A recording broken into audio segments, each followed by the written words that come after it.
जोहार, नमस्कार। आप देख रहे हैं द झार न्यूज़ और मैं हूँ गुंजन कुमार। मैं अभी कर्रा प्रखंड क्षेत्र में पहुँचा हूँ और यहाँ जो है आदिवासी मूलवासी ज़मीन बचाओ संयुक्त पढ़ा समिति का एक बैठक चल रहा है। अभी फ़िलहाल मैं भी बैठक के बीचों-बीच जो हूँ, बैठा हुआ हूँ। जिस तरह से खूंटी ज़िले अंतर्गत ज़मीन का खेल चल रहा है, ज़मीन बेचने का खेल चल रहा है, ज़मीन हड़पने का खेल चल रहा है, उसका जब भी ऐसा मामला आता है तो बहुत ज़ोरों पर जो है ये खबरें चलती है और लोग बैठकर मीटिंग भी करते हैं, लेकिन निष्कर्ष निकलने में बहुत समय लगता है, तब तक ज़मीन का खेल कुछ और हो जाता है।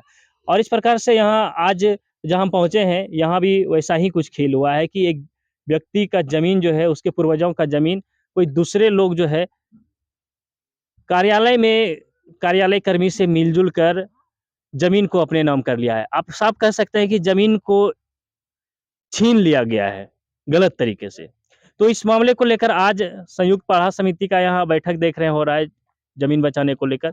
हम यहाँ बीचों-बीच पहुँचे हुए बैठक में और हम बातचीत करते हैं, जानने का कोशिश करते हैं कि दरअसल मामला क्या है और क्यों आज ये लोग यहाँ मीटिंग कर रहे हैं। आदिवासी मूलवासी ज़मीन बचाओ संयुक्त पढ़ा समिति के सभी सदस्य यहाँ हैं और अन्य ग्रामीण लोग भी हैं। तो अब हम इन लोगों से जानने का कोशिश करते हैं आखिर आप लोग यहाँ इतने चिड़चिड़ाते धूप में इस खेत में क्यों बैठे हैं? चलिए सबसे पहले तो परिचय सबसे दीजिए। पहले तो हम जोहार कहेंगे आप लोग को कि कम से कम ये छोटा क्षेत्र में, ये गाँव देहात में आप लोग जैसा अ, मीडिया आके इस छोटी बातों को, सच्चाई को निकालने का प्रयास कर रहे हैं, इसके लिए धन्यवाद। हम संयुक्त पढ़ा ज़मीन बचाओ संघर्ष समिति संयुक्त पढ़ा की तरफ से हम लोग आए हुए हैं और जहाँ भी इस तरह का विवाद का सूचना मिलता है संयुक्त पढ़ा समिति को, तो हम लोग निश्चित तौर पर इसको जानने के लिए उनका पेपर वर्क को देखते हैं और जहाँ भी गड़बड़ी होती है, तो उसके पक्ष में हम लोग बात करते हैं और उनको सलाह यही दिया जाता है कि यार कोर्ट जाने का ज़रूरत है तो कोर्ट की ओर उनको जय। सलाह दी जाए। यहाँ आज क्या था? यहाँ बताइए। यहाँ ज़मीन का हम लोग मूलभूत कागज़ात देखे, जिसमें बहुत हेरा-फेरी का जानकारी हम लोग को मिला। इसमें ज़मीन मालिक को ही कहा गया कि आप इसमें कोर्ट चले जाइए और किसी तरह का धमकी-चमकी होता है, तो उसके लिए प्रशासन है और वहाँ से भी अगर मदद नहीं मिलता है तो फिर संयुक्त पढ़ा ज़मीन बचाओ संयुक्त पढ़ा अब समिति तक आप आपके हाँ, चलिए ठीक है आपको रोक रहे हैं। आप लोग सभी पहुँचे यहाँ। इनका ज़मीन मालिक का पेपर भी देखे। उसको देखने के बाद किस तरह से क्या मामला पकड़े आप लोग? ये बताइए हमें। यहाँ क्या गलती ज़मीन था? का जब पेपर देखे, तो ये सारा सारा अंचल विभाग से हेरा-फेरी का लगता है। क्या हैरत करे हुआ है वो बताइए? हेरा-फेरी यही देखा गया पेपर के माध्यम से कि जो पेपर आया है इनके पास, जो इनके पास है, जो देखे हम लोग, उसमें यही पाया गया कि जो ज़मीन रसीद कट रहा था इनको, ये रसीद कटाए हैं, फिर कोई रसीद जो डालने के लिए दिया गया था, उसको अस्वीकृत किया गया। दूसरा फिर पक्ष हाँ, दूसरा पक्ष, फिर पुनः उन्हीं के पक्ष में कट कौन-सा गया। ज़रिया मिला और उसमें दूसरा पक्ष में रसीद काट दिया गया है। ये जाँच की विषय है। इनके नाम से रसीद कटता रहा है अब तक। हाँ, ज़मीन मालिक जो मेन है। आज तक ज़मीन का रसीद काटता आया, लेकिन ये कुछ दिन से जो पेपर देखे, इधर उनका ज़मीन दूसरे के नाम से एंट्री हो अब गया। पढ़ा समिति इस पर क्या कर रहा है आप लोग?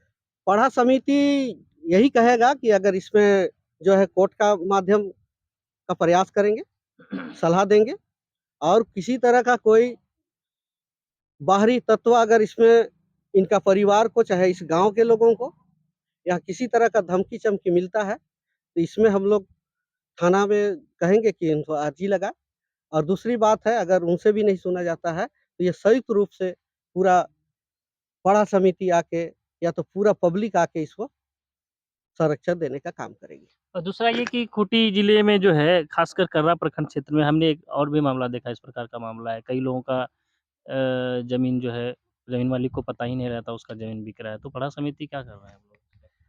देखिए, पढ़ा समिति कोई भगवान तो नहीं। इनको जब सूचना मिलती है, तभी हम लोग कार्रवाई करते हैं। अनजान बन के अगर किसी कोई अपना ज़मीन को अगर स्वेच्छा से बेच रहा है, किसी के पास, एकदम नियमता, तो उसमें पढ़ा समिति कुछ नहीं करेगी। जहाँ गलत हो रहा है। और इसमें बहुत जगह ये सुनाया जाता है कि पढ़ा समिति खाली आदिवासियों के लिए है, लेकिन नहीं, जहाँ भी यहाँ आदिवासी मूलवासी जितने भी हैं, जिसके साथ भी अन्याय हो रहा है और वहाँ हम लोग कागज पत्र देखते हैं, जिसके पक्ष में है, कागज जिसके पक्ष में बात कर रही है, जो बुनियादी चीज सच्चाई है, उसके पक्ष में पढ़ा समिति हमेशा खड़ा है और खड़ा रहेगी। आप बताइए क्या कहना चाहेंगे? यही है, तो ये तो अभी दिखने में तो सीधा-सीधा अंचल से खेला हो रहा है और इसमें ख़ास करके जो कर्मचारी हैं, जो अंचल के अधिकारी हैं, इनकी मिलीभगत साफ़ है। तो हमारा साफ़-सी बात है कि हम कोर्ट जाएँगे और जो भी इसका में दोषी है, उसका ऊपर कार्रवाई के लिए आवेदन करेंगे। और रहा बात इनका परिवार को कुछ हो जाए, कुछ हो भी जाए, तो देखिए आज के डेट में प्रशासन सबके लिए है। एक आवेदन अभी प्रशासन को देंगे, आदिवासी मूलवासी ज़मीन बचाओ संघर्ष समिति का अध्यक्ष होने के नाते मैं इनको यही सलाह दिया कि अभी एक लेटर आप थाना में दीजिए। जो भी इस ज़मीन में जो भी इन्वॉल्व है, उनके नाम से लेटर एक दीजिए, अपनी जान की सुरक्षा के लिए उनको सूचना दीजिए, ताकि आने वाला कल आप और आपके परिवार अच्छा से रह सके। रहा बात, अब ये कानून प्रक्रिया के आधार पे जाएँगे। हम अभी कोर्ट का दरवाज़ा कोर्ट में जा रहे हैं।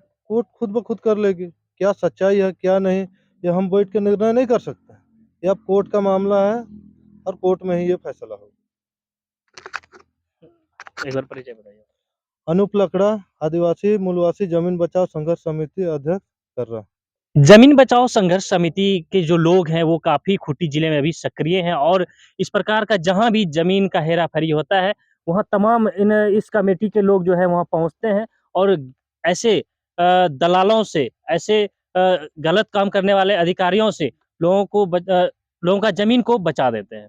फिलहाल हमारे साथ अभी मसीह शरण जी हैं, हम इनसे जानने का कोशिश करते हैं कि किस तरह से जो है ये मामला अब तक काफ़ी पेचीदा लग रहा है, तो क्या लग रहा है, आप लोग क्या कह रहे हैं इसके बारे में? जा जोहार जोहार। हाँ। सबसे सबसे पहले तो यहाँ जितना भी म्यूटेशन की जो प्रक्रिया है या रसीद काटने की जो प्रक्रिया है, उसका अनुपालन होना चाहिए।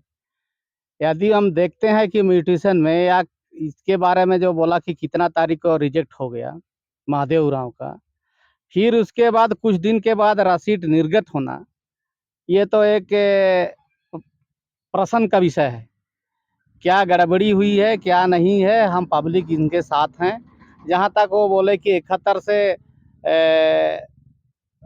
22 तक 2022 तक का रसीद कटा है, उसके आधार पर हम लोग इसको यही सलाह देंगे कि वो कोर्ट जाए, सक्षम न्यायालय जाए और न्यायालय के जरिए तमाम ये जो हेरा-फेरी गड़बड़ी है उसका पर्दाफाश हो। ज़्यादातर तो इसमें नहीं, यदि इस पर कोई बाहरी दबाव होता है, आपराधिक दबाव होता है, तब हम लोग के जितने भी कर्रा के किसान लोग हैं, जो इस प्रकार का समस्या से रोज़ रूबरू होते हैं, उन गाँव के मिलके लोग हम लोग मदद करेंगे। यहाँ जो है साफ-साफ जैसे हम लोगों ने भी देखा अभी साफ-साफ ल लग रहा है कि जहाँ बैठे हैं इस प्लॉट में, जो व्यक्ति थे अभी हमारे साथ के इनके पूर्वजों का ज़मीन है। लेकिन वो जो खेल हो गया बीच में, कहाँ से लग रहा है, क्या लग रहा है कि खेल हुआ होगा, कहाँ से? देखिए खेल इसमें तो किसी पर सीधा-सीधी बिना प्रमाण का मैं किसी पर आरोप नहीं लगाता हूँ। खेल हुआ तो जहाँ कंप्यूटर जो है ना, कंप्यूटर जहाँ लोग बैठते हैं, एनआईटी या क्या बोलते हैं, मुझको तो उतनी जानकारी नहीं है। जहाँ राजस्व अभिलेख का देख-रेख करने के लिए जिस कंपनी को प्राधिकृत किया है, वहीं से गड़बड़ी हुआ है। तो अब जो है इनको क्या सलाह दिए हैं आप लोग? देखिए, ये तो सक्षम न्यायालय जाए और न्यायालय जाने के क्रम में हम लोग उनके साथ में हैं। यदि जो इनके विपक्ष वालों को भी जाते हैं, तो मेरा कहना है कि वो न्यायालय का ही सहारा लें, क्योंकि यहाँ बेवजह लड़ाई झगड़ा करने से इसका निदान नहीं होता है, जिसके वजह से क्या कहेंगे, हम लोग आपराधिक मुकदमे में भी फंस सकते हैं। इसीलिए मैं इनको कहूँगा कि वो सक्षम न्यायालय जाए, जांच करवाए, जितना भी सक्षम जांच एजेंसियां हों वहाँ तक जांच करवाने के लिए जाए। तो इस तरह से जो है आज की बैठक में यही निष्कर्ष निकला, सभी लोगों का यही मानना है कि इस मामले को लेकर कोर्ट जाए और कोर्ट में ही ये साबित हो पाएगा कि ये ज़मीन किनका है। फिलहाल बने रहिए हमारे साथ, देखते रहिए द झार न्यूज़।